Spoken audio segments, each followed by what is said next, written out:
Jim Wherley is a longtime resident of Dover. He was born and raised in Dover. He really only left here when he went to Bowling Green to get his degree. And he came back to Dover and he worked here. He made himself an entire career here, and he worked over at Miller's Studio. And of course, when you raise a family in Dover and work in the area, you come to appreciate how special this place is that we live in. And sometimes, actually, we don't realize how special it is until we take a step back and compare it to other places. And so it is a fascinating place, and Jim has done a great job. Tonight's presentation is really about the third book that he's written about Dover. The first book was about the schools and Canal Dover. The second book was about 3 songs at the Dover City Schools. And then this third book is about Sunnyside and the athletic abilities that were in this area that became quite famous, actually. So I'm going to be quiet. And Jim Wherley, it is your program, so you take it away. Okay, very good. Thank you. Good evening. Welcome to all of you. It's nice to be here, and I hope you're ready to learn some local history. People have asked me, why did you get into writing a book, and then 2 and 3? Well, back in December of 2015, I was sitting at the kitchen table, sipping on a cup of coffee, and I started to think about some of the history of Dover. I started to review in my mind some of the history about the Dover schools. And the more I thought, the more I realized how little I knew. For instance, I heard that Oak Grove High School was on 4th Street. Somebody else said, oh no, it was up on 6th Street. So I knew then I'm going to have to somehow find out for myself.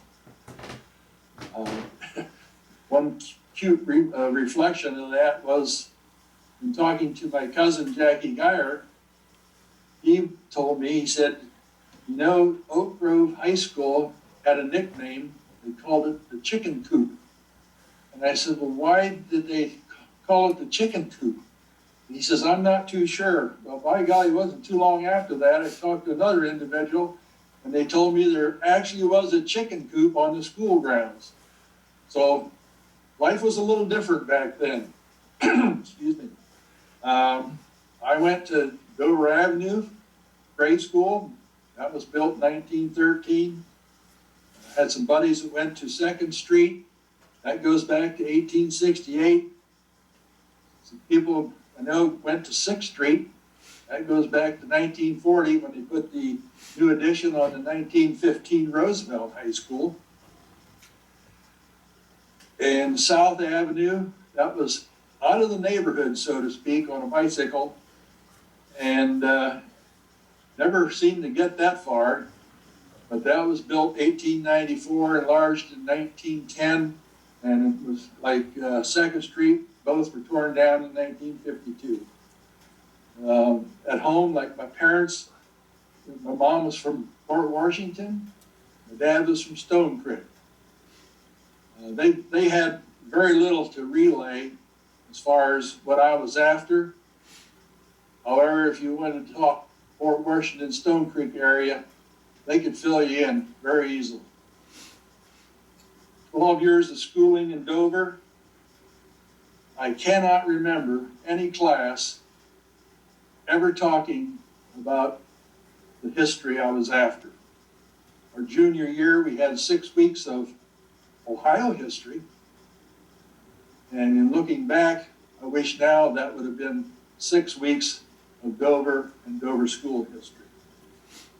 So anyhow, to get some answers, I started out on what turned out to be 11 months of research. I saw absolutely wonderful photographs, pictures, read a lot of good writings. I learned, I'm not a computer person. However, I did learn how to Google on the internet, and I've come up with a lot of good information that way, and I still do it today. The Dover Public Library was a good source. Tuscarawas County Historical Society down at Kent State was a good source. Postcards, I love old postcards. You know, today, well, with the smartphones, but I'm talking going up to Drug Mart and making 4x6 photographs. Back then, it was postcards. If you took a photograph of something, chances are when it was developed, it ended up as a postcard. And then when you got those, you could write to a brief note to your friend who might be in Marietta, Cleveland, who knows where. And they could see the picture on that postcard. So, and I'm glad that right now the Dover Public Library has a call out for old postcards. And if any of you or you know anybody that has an old postcard collection, see if you can talk them into and see if you can find yours and take them down to the library. They would love to scan them and put them on a computer filing folder so that the rest of us can enjoy all of those. I can't wait till that happens. Over to the Carriage House of the Reeves Museum. Believe it or not, up on the wall, in a glass picture frame, glass back or front picture frame, is the original 1807 plat map of Dover. It bundles my mind to look up there on that wall and see an original map that they tell me the Smithsonian Institute says is priceless. Now, sometimes I'm frugal, but if it were me, I think I would try to get a copy of that up on the wall, and I'd have that original stored in a fireproof safe someplace. But it's really something. This is the first book, The History of the Schools. Try to hold that so you don't get a reflection. One of my best sources was I was fortunate to accumulate during this period a complete set of Dover High School yearbooks, starting with our first in 1915, which they named Crimson and Gray, and that name carried through 1942. Incidentally, on that very first yearbook, Elliot Nugent was the editor of the staff. And it just points to his career, I think, where he became a famous playwright and eventually ended up, I think, out in California getting the movie business. 1918, there was no hardcover yearbook, because of World War I and the very serious worldwide flu epidemic. Sound familiar? The World War II years of 43, 44, 45 did not have hardcover yearbooks. Fortunately, we had a very good English teacher, Miss Laura Eberwine. And Miss Eberwine came up with our school newspaper in 1941. And I love this name. The first year she called it Crimson Chips. And the next year she changed that to Crimsonian. Personally, I love the name Crimson Chips. I wish maybe she'd have hung on to that, but so be it.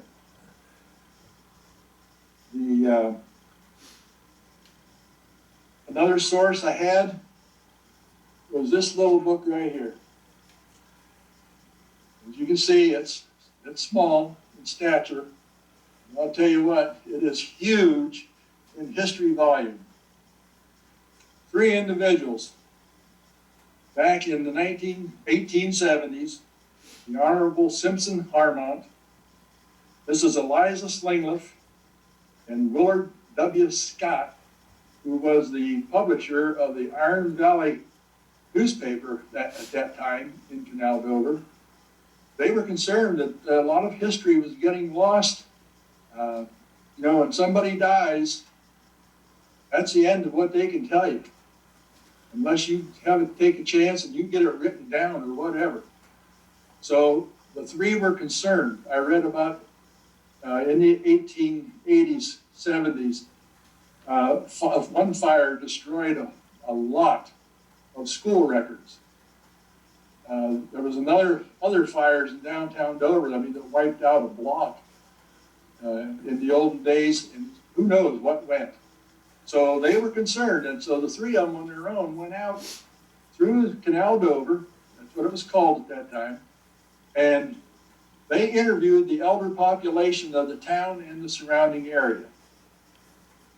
Then, when they were all done, William Scott, being a writer, sat down and took those three reports, so to speak, and ended up writing this book, and it was published in 1879. I've been through this, and it's amazing. You can check this out at the Dover Public Library. It's fantastic as far as some of the history that's out there to be discovered. The next book I did was the 3 songs of Dover High School. And on the back, for your interest and curiosity, we're going to throw in Hail to Dover High School, which was a song written in 1931. It's in the yearbook, Crimson and Gray, written in 1931 by 2 band students, one a senior, one a junior. It was arranged by L.H. Alexander. Who else? And when you read the words to it, I am convinced that that was and could have been our first alma mater. The nice big crimson colored book on the history of schools in Tuscarawas County, Ohio. There's another excellent source. I used that for the Dover schools also. And they said in there that that song was adopted in 1931. So I take my word for it. I believe it. And then in the 1934 yearbook, Crimson and Gray, they used the words to the song on the first page, used as an introduction to that yearbook. After that, it's like a marble rolled off a table. It just plain disappeared. I searched and searched those yearbooks and could not find anything more on it. I can't remember how I stumbled upon that, but I'm glad I did. It's very interesting. As far as the 3 songs, maybe some people might shy away from this book because they think it's musical. Well, it is, but it's musical history. And some of the facts that are in here are outstanding to me. I was able to make contact with Bonnie Caputo, the daughter of Rosalia and Dr. Frank Caputo. Dr. Frank was our 8th grade history teacher at Dover High School. And I called her a number of times. We had some very nice chit-chats, discussions. And I asked her I told her what I was doing, and I asked her if she could help me out. And she said, Jim, you know what? My dad graduated from the University of Pittsburgh in 1935. Somebody gifted him a diary. That day he made an entry, the day he graduated. The next day, the day after, he filled that diary out for the rest of that year. He bought a diary for the next year, the year after that. The man bought a diary and filled in some kind of a notation every day of the year for the rest of his life almost. And when I said something to Bonnie about, do you know anything about your dad and that song? She got all excited. She said, oh, Jim, you know, it's been so long since I've looked through my dad's diaries. She said, I will gladly go back to about 1939 and start looking and see what I can come up with. And she sent me a bunch of information. I wrote it out like I thought I would present it in the book. I sent it down to her. She was thrilled. She checked it all out. Everything is accurate according to the Caputos. And to me, it's just a fabulous story. All we got are 3 songs. And you know, I dare say that Dover High School could be one of the very few high schools in the country that has 2 fight songs, not just 1. And a lot of schools use like college fight songs. So we're fortunate. We got an alma mater, and Crimson Tornado, and the Dover High Victory March, all geared for us. And that, to me, that's outstanding. You know, we owe a lot of gratitude to the administration in 1940 when they dedicated the new edition that wanted to have that contest to establish a school fight song, and we ended up with 2 fight songs and an alma mater. So, I'm not going to tell you everything. Go down to the library, check it out, pick it up, go grab a seat. It's interesting, I think. The book we're going to talk a little more on tonight, it's called Snapshot History Presents. Because I love postcards so much, I picked Snapshot History to sort of be my moniker, and that's what I use on all the books, Snapshot History Presents. So we're going to be talking about the Sunnyside store, the Sunnyside Athletic Park. We're going to talk about people that played at that park. We're going to talk a little bit about all the Wise and the Wise All-Stars, professional baseball lady born in Reggersville. We're going to talk about the Dover football, semi-pro football teams, the Canal Dover Giants, thanks to Danny Rubright. We're going to go through some of the history of the football. I even, after I found out about her, I put a page in there about Lois Youngin from Reggersville, a little different period of time, born in 1933. And at age 17, she was drafted into that All-American Girls Professional Baseball League. We'll talk briefly about her shortly. So the books are available at the library. And I just wanted to mention I had so much information, and I just wanted to do a coffee table style book. You know, it's roughly 9 by 12, nice big photographs, a lot of facts, and I had so much information that I couldn't put in there.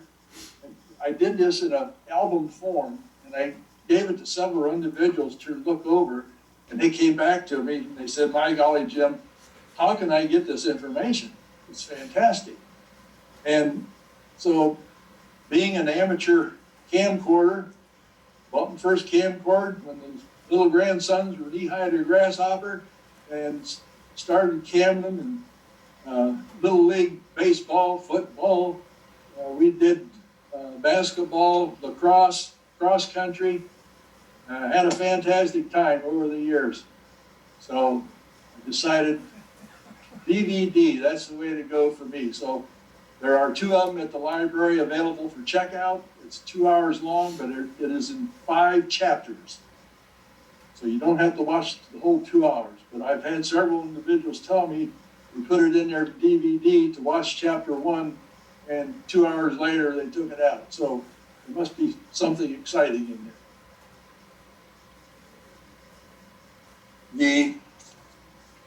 Okay, we're going to start into the main subject tonight, the Sunnyside story. And we're going to start with photo 1, which are the Wagners.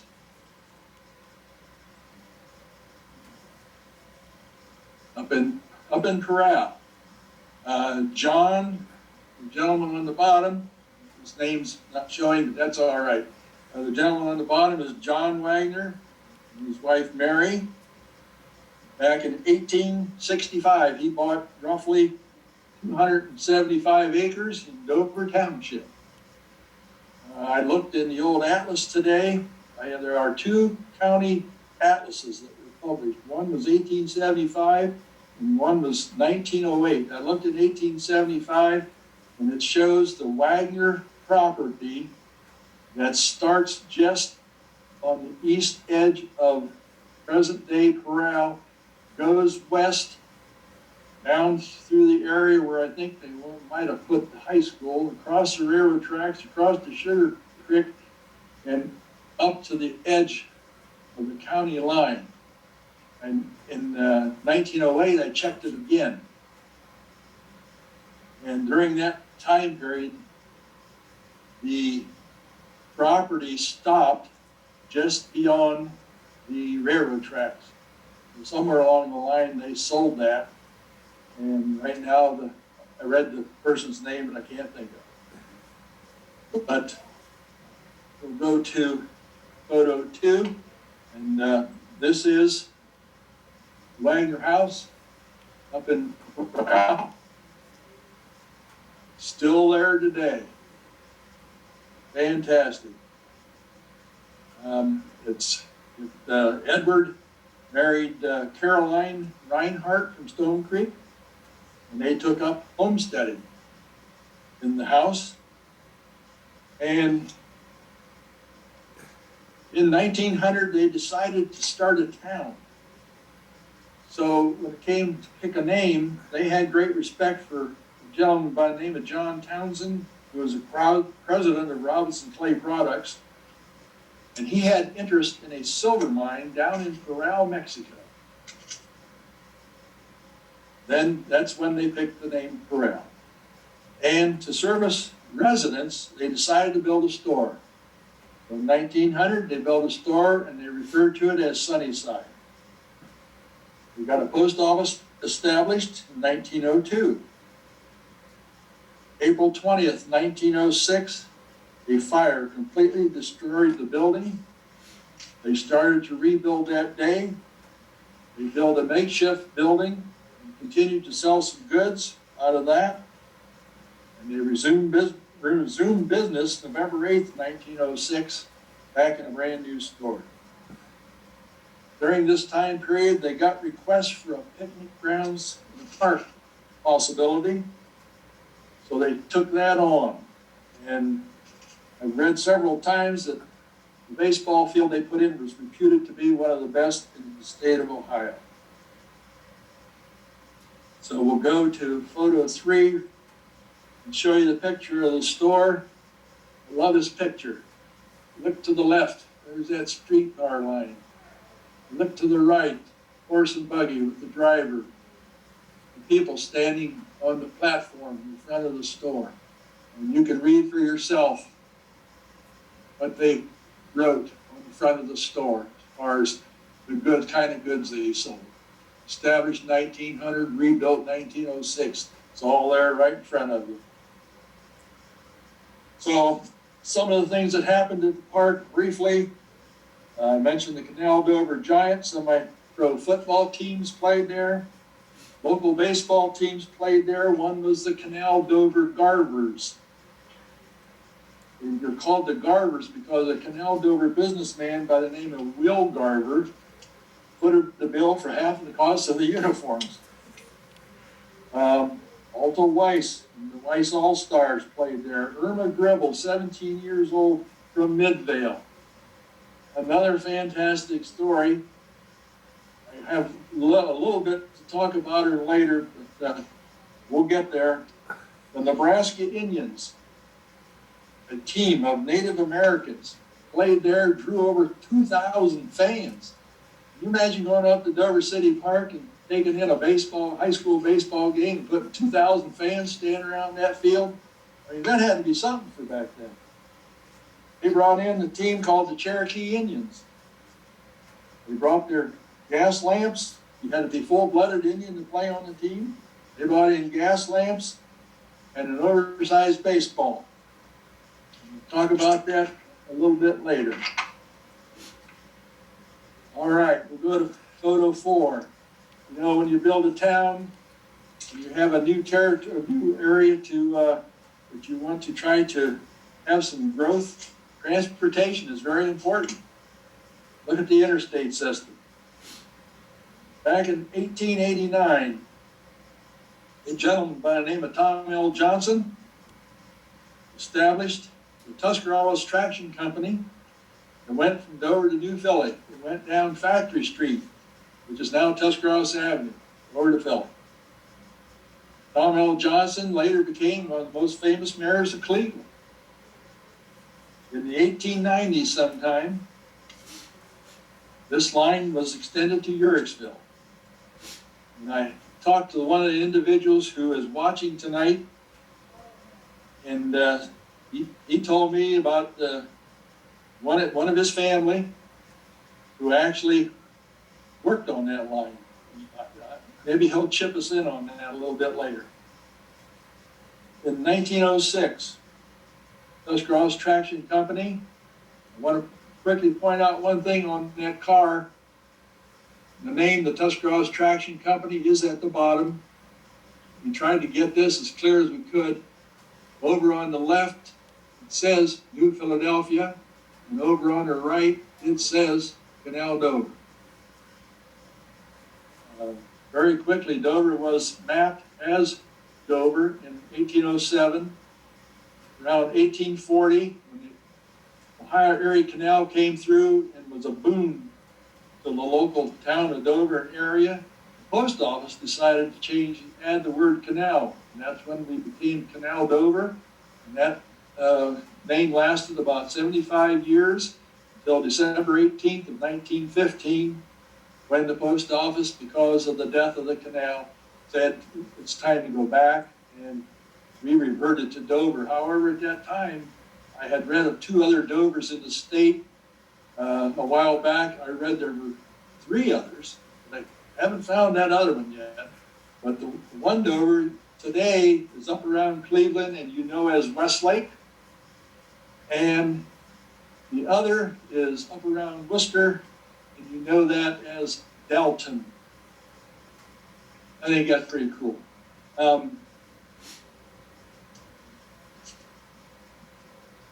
When they merged with the Northern Ohio Traction and Light Company out of Akron in 1906, they now had service from Uricksville all the way to downtown Cleveland.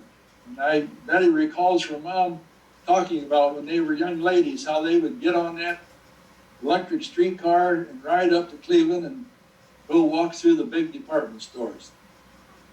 I wish we could do that today in a way. They went North Worcester Avenue, just north of Slingleff.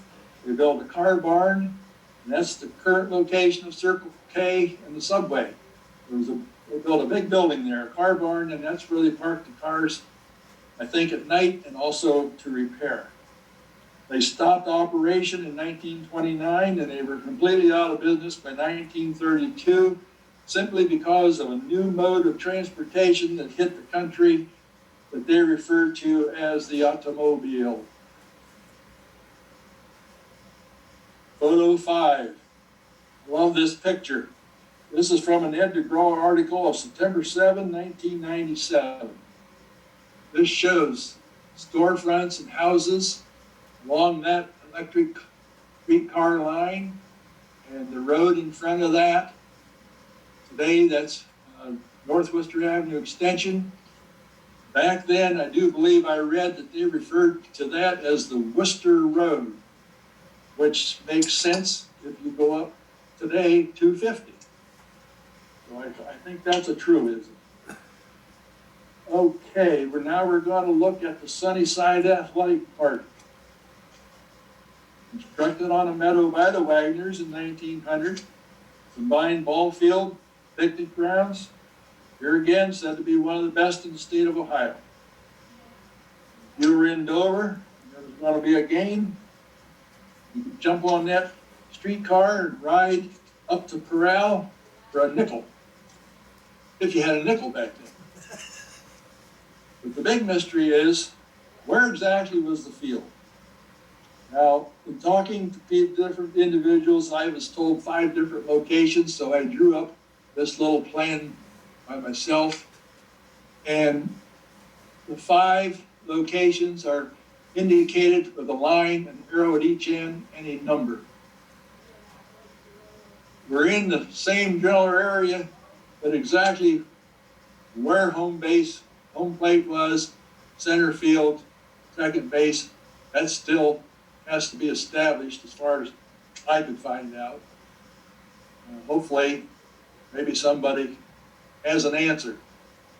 But I wasn't about to tell you where it was because I don't know. And I sort of leave it up to you. You can form your own opinion. We go to the next photo. This is from Centennial History and Atlas of Tuscarawas County, 1908. This is a 1908 photograph. And on this one, if you drew a line from home plate through second base to center field, it sort of looks like it might run west to east. Go to the next photo, which is taken in 1911 by Ellenberger Photography of New Philly, taken September 4, 1911. And just so happens it was Strasburg versus Canton Books. And if you look at the field, he has built a large stand behind the field, covered stands. It seems like to the far left, he still has some of the original small stands, but if in the center of the picture is home plate, there's the umpire, the catcher, and the batter. Now, if you drew a line from there out through second base, all of a sudden, that line runs more north and south. Now, two little hints I give you is the upper left, the houses in the background, and the upper right, the trees. Compare those photographs to the location of houses and trees, and I think we're on board. But like I say, a lot of this is still up in the air. But it's all good history, fantastic photos, I think. Eventually, the park grew to 25 acres. Excuse me, the ball field was enclosed by a wooden fence in 1904, and that is shown in this picture. I mentioned about the Canal Dover Garbers, Nebraska Indians. In one game, the Canal Dover Garbers were replaced. One year the Garbers were replaced by the Sunnyside Parks, who earned the county title in 1909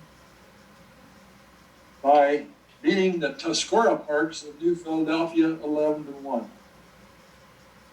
In the next photo of the Cherokee Indians, you had to be full-blooded.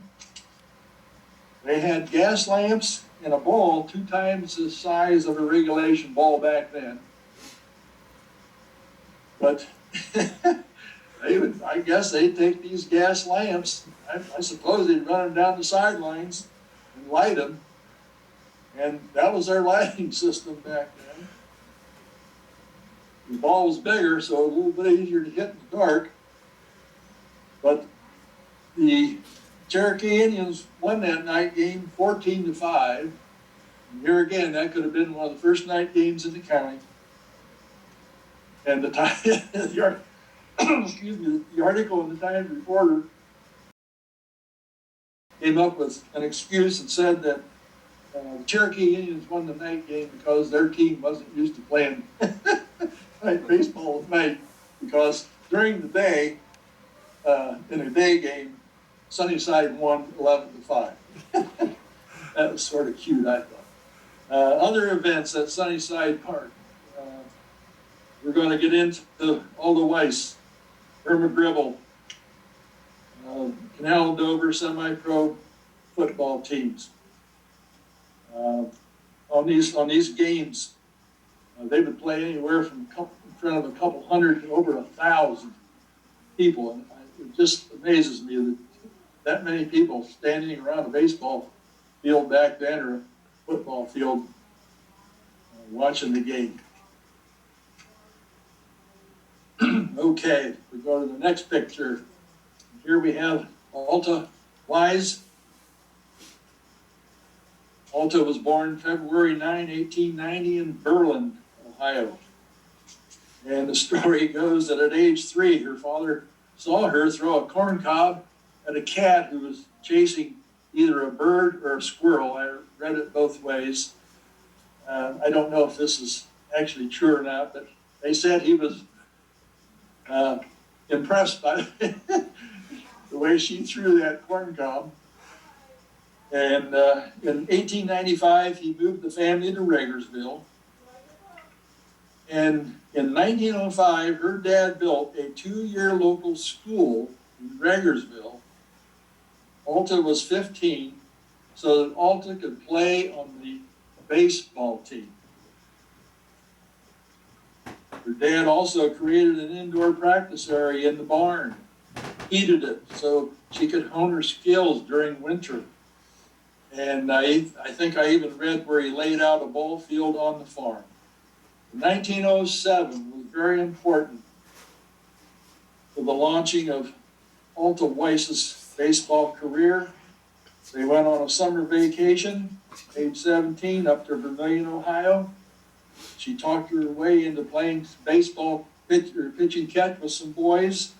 Supposedly one of the boys' dad was the mayor. He ran home and told his dad, "Oh, this girl threw a baseball." What? So the mayor went out and watched. He probably went to the owner of the Vermillion Independence, semi-professional baseball team, and told the owner, "You need to sign this girl." Well, the owner was not excited, so the mayor sets up 2 games. And I read that in the first game, she pitched 5 innings, and she struck out 15 players.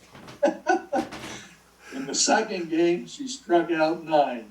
Now, most generally, Alta would pitch the first 5 innings, and then she'd go play first base. She was also an excellent first base person. But news of the girl wonder spread quickly. They even arranged special trains to come from Cleveland to Vermillion to watch this girl play baseball. In 7 games, it was written she attracted over 13,000 fans. She even played at League Park, which was Cleveland's big league field. To me, that's just awesome. In the next photo, we're going to see Alta in the center of the Wise All-Stars. Her dad, Dr. Wise bought half interest in the team and promptly changed the name to Wise All-Stars.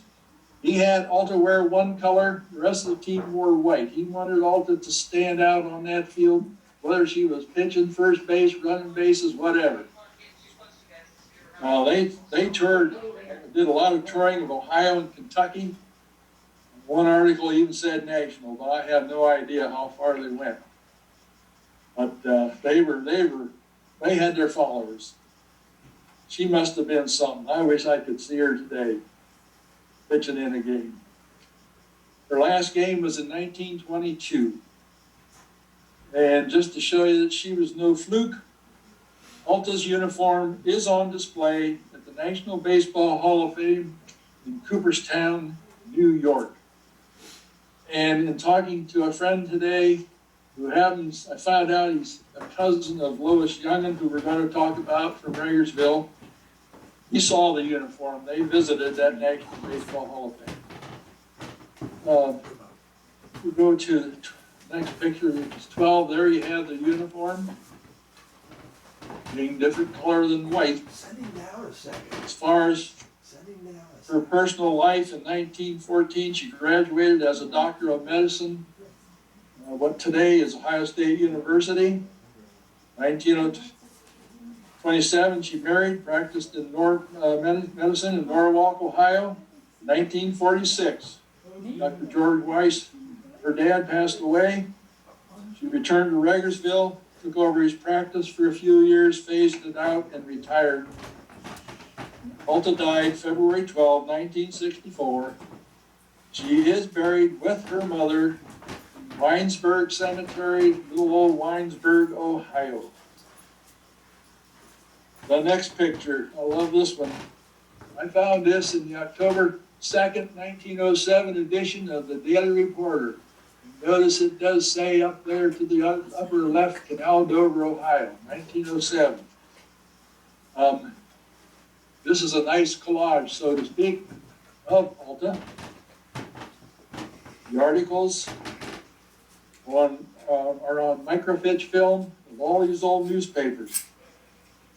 Boy, I'll tell you what, that's a long, tedious job.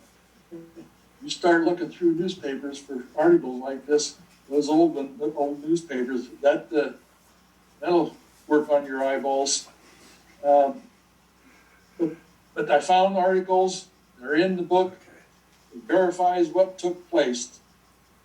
She pitched a number of games at the Tuscarawas County Fairgrounds. One year they were opening day draw. And they had the largest crowd for opening day they ever had for opening day at the fairgrounds. At the Sunnyside Park, there was one about up in Alliance. And here again, they talk very highly of Alta and the All-Stars, but they also talk very, very highly of Irma Gribble, 17 of Midvale. Unfortunately, I have not uncovered much information about Irma. I went down to Midvale, talked with the mayor.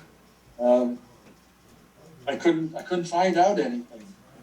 But the thing is, when you read those newspaper articles, it always seems that the opposing team manager always got Irma Gribble to pitch against Alta Wise. Irma was very good. I have formed my own opinion on that.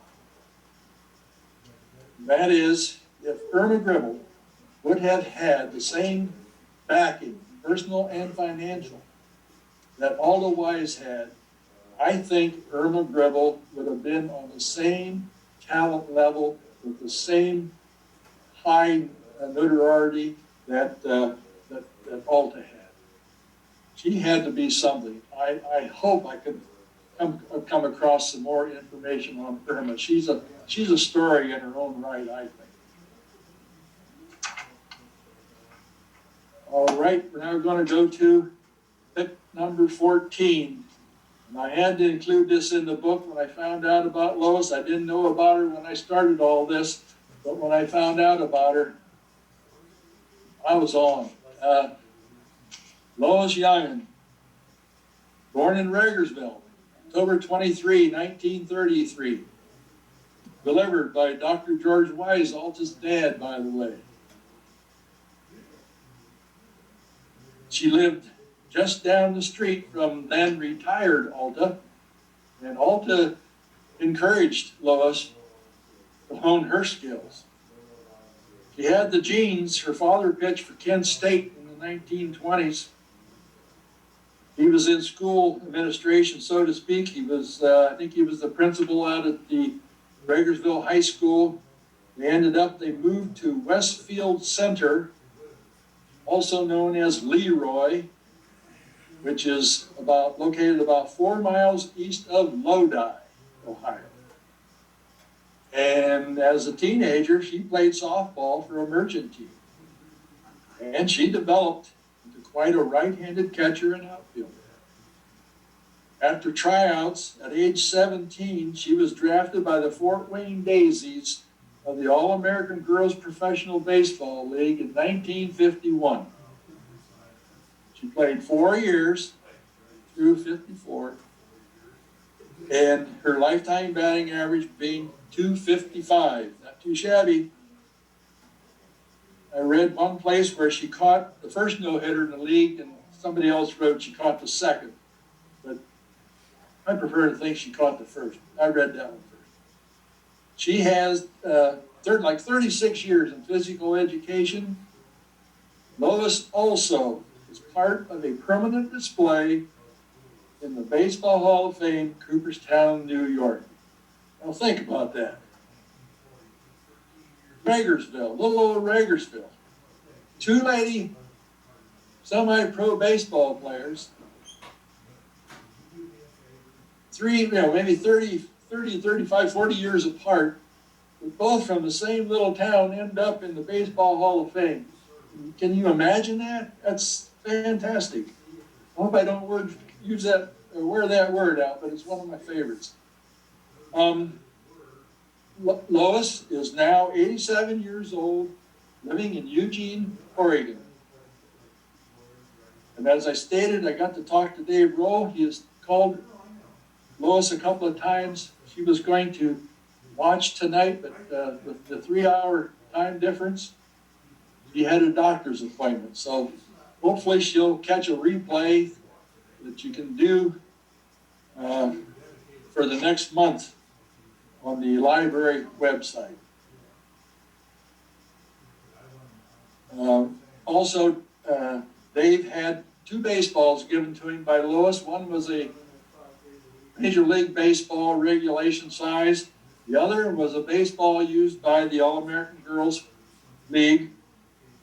It's a little bit bigger. I couldn't measure the circumference, but the height of that regulation ball was a ½ inch lower than the height of the ball that the ladies used. So I had to include it. That's another great story. We're going now to the Canal Dover Giants. In front of you is the first team from 1903. And I want to give a big thank you to Dennis Wilson Rubright, who has had over 23 years of research on his own in the field of Dover High School sports, local sports, county sports. Dennis is a walking encyclopedia. I'd love to get him started and just listen to him talk. He has a fabulous collection of photographs and writings. As a matter of fact, I have tagged him our Crimson biographer. And this is why I invited Dennis to write a few pages about semi-pro football in Canal Dover. Very, very interesting reading. I think you'll really like it too. He provided 10 awesome photographs for the book. The 1903 Giants being the first. The next picture you're going to see the 1908 Canal Dover Giants. This is the picture taken at the Sunnyside Athletic Park. 1908 state champions, coached by Sherburne Whiteman, historian himself. Came down from Massillon after coaching Massillon the championships in 06 and 07. 1906, 1907, I do believe. This team enjoyed a 10-win and no-loss season. They allowed only 14 points and 9 first downs the whole season. They played at the Tuscarawas County Fairgrounds and Sunnyside Park. The teams were made up of local mill workers and former high school players. They had from a few hundred to over 1,000 fans. And Dennis told me a story about the one game. They built fires at each corner of the football field to try to keep the fans. The next photo is the 1904 Canal Dover Athletic Club, another of the professional teams from Dover. Also teams like the Dover Blues, the Dover Tigers, and the next photograph, Dover Yales. I also provide a few early facts of football. In 1878, Walter Camp he suggested changing from 15 to 11 players on the field. 1893 was thought to be the first documented helmet. I think a gentleman by the name of Reeves, his doctor told him one more blow to the head, and that might be it for you. And the man loved the game so much, he went to his local shoemaker and had a crude leather helmet made. He played the game, went back out on the field. That's how much he loved it. In 1895, they thought was the first forward pass. The player dropped back to punt. I don't know what happened, bad snap, a panic, but he threw it forward over the line of scrimmage and his teammate caught it. In 1906, first downs, that was changed from 5 yards in 3 plays to 10 yards in 4 plays. The scoring in 1903 was a TD5, changed to 6. Field goal used to be 5, they changed that to 3. But field goals were a very important part of the game back then. And that has become more or less a lost art. In the state of Ohio, believe it or not, for the longest drop kick field goals in high school, I think it's 2 Dover players own 3 of the top 5 distances. One, Weber, has 2 of them, and right now the third name is getting away from it. But we'll go to photo 19. We're going to look at a couple other photographs real quickly. This is a corral photograph. Sunny side to the left, streetcar rails in the center, and in the upper right is, I took a picture of a piece of original rail that was exposed in the driveway of the original Wagner homestead. If we go to the next photograph, there it is. I thought that was something. I was so excited that I pulled up and jumped out of my van and my camera and went up there and was taking a picture, and the lady of the house came out and walked down the driveway and asked me what I was doing. So I apologized to her, told her why I was there. And I wanted to take that picture of that rail. And now I always wished, but at that time I wish I would have asked her, do you mind if I get a front end loader and come up here and put it on that rail and start scraping north and south, and let's see how far it goes. But I don't know, that didn't happen.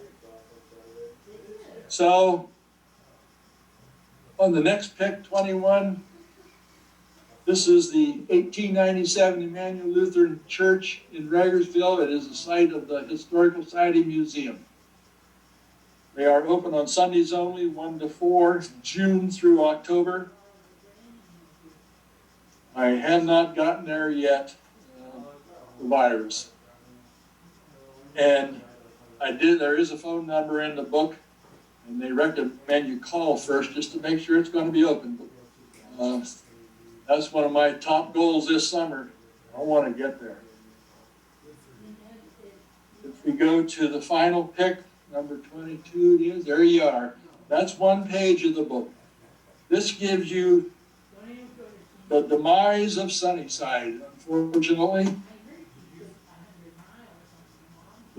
The original store being built 1900. Edward Wagner died December 22nd, 1917.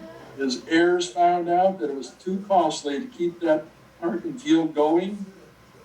The park was demolished the summer of 1920 and returned to farmland. So we went from Sunnyside store to the Sunnyside restaurant. We used to go there a lot. That was good food. The first Sunnyside store burned April 20th, 1906. The Sunnyside restaurant at the bottom burned August 20th, 2017. I found it sort of ironic that even though it wasn't the same month, they both burned to the ground on the 20th of the month. And that, unfortunately, ended 115 years of some fascinating local history. So if we can get back to me being live.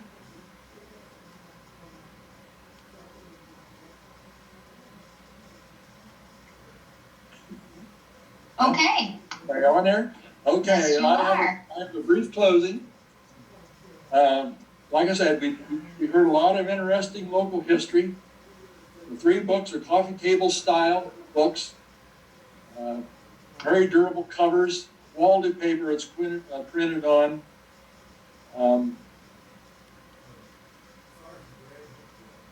let's see, I had so much information that I told you about that DVD I did, and I hope you take advantage of that. And I also was going to mention that I did find out that the Dover schools in the 3rd grade are now teaching some local Dover history. They talk to the kids in the classroom, they take them on a field trip downtown and have them point out certain buildings and what have you. So to help them along, I did donate 2 books in each grade school for the 3rd grade classes, and I hope they enjoy them and get a lot of use out of them. Wear them out, I'll get you some more. All available at the, like I said, the Dover Public Library for checkout, purchase, $30 a book. People have told me they make great gifts. And, you can also buy them at the Carriage House of the Reeves Museum. They have been very nice to me and got me a lot of information.